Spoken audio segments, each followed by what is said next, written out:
chapelle se situe sur la commune de Die, dans la Drôme. On est au contrefort du massif du Vercors.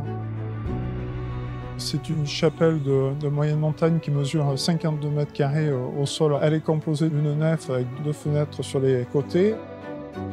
Cette chapelle, elle date probablement de 1852, la date où les établissements thermorésineux de Sallières-les-Bains ont ouvert. C'est une chapelle qui a été probablement construite en même temps pour servir de lieu de recueillement aux curistes.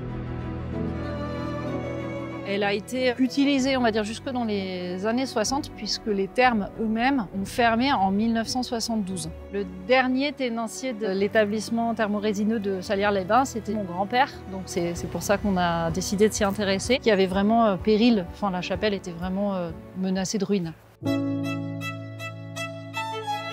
Il y avait une énorme couche d'humus sur la toiture qui empêchait l'eau de s'évacuer et toute une partie de la toiture au niveau de l'abside et également des voûtes en arête s'étaient écroulées. Donc il y avait vraiment urgence, on n'aurait pas pu attendre 2 ans de plus. Il a fallu refaire une charpente neuve et une couverture étanche. Ça a commencé par le démontage de la couverture, trier les tuiles et pour les récupérer, pour les remettre après sur la nouvelle. Démontage de la charpente et après on a taillé la nouvelle charpente sur mesure, on l'a posée, on a fait une jolie rase en béton de chaux pour consolider les murs. Et le choix également de ce charpentier, c'est qu'il a travaillé tout en teneur mortaise. Donc c'est une charpente vraiment traditionnelle.